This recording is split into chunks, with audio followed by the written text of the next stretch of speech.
Well, hello, my fellow Americans and fellow Christians. Peace, liberty, and freedom be unto you, and peace, liberty, and freedom be unto the world. On October 10th, 2015, I uploaded a video concerning John Hagee's prediction, according to his blood moon prophecies, that economic collapse would strike America by the end of the year 2015. We all know that today is January 2nd, 2016. His predictions can be found on well-known websites and news sites if you must take time to look. My question today is, what do you do now? Now that you know this prophecy was false, I can tell you he is not alone in false prophecy today. William Fulbright wrote a piece in the 1960s. It was called The Arrogance of Power. It not only applies to churchmen today, but it applies to the citizens of the United States. And we should take time to reflect on what he wrote and the true meaning of these words that he said. And this is what he wrote. To criticize one's country is to do it a service and pay it a compliment. It is a service because it may spur the country to do better than it is doing. It is a compliment because it is an evidence. There is a belief that the country can do better than it is doing presently. Criticism may embarrass the country's leaders in the short run, but strengthen their hand in the long run. What is troubling and somewhat baffling is most of the Christians and Christian ministers who know these men have been incorrect continue to support them. They just shrug off these false predictions and false prophecies. The Word of God does not do so.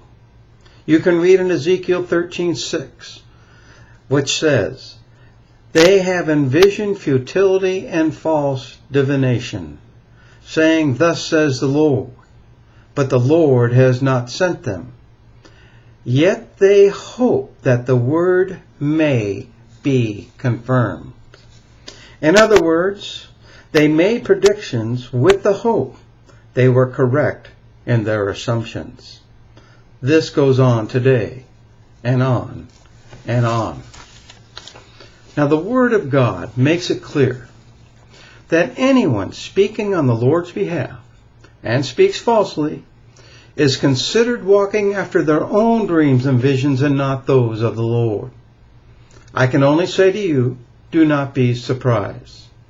Good men can go bad. Christian ministers can give good advice, help the needy, and be extremely ministry-oriented. Yet they can speak falsely on behalf of the church and the Lord. This is all too familiar in our time. And such activity leads to eventual schism and unrest because the Lord always has somebody ready to challenge the false speaking with His truth. He always has someone ready to protect the church from misinformation, false teaching, and manipulation. However, today, most of this is sidelined when the truth is presented because the listeners accept opinions as unbiased and not harmful to Christianity itself. Nothing could be further from the truth.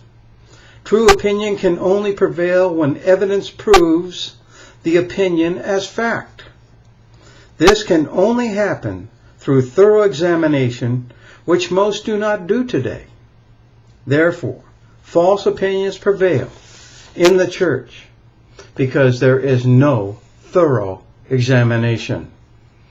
This leaves the door wide open to speak and say as one pleases, and opinion becomes just as effective as truth. Such is the condition of anti-intellectualism in the church today.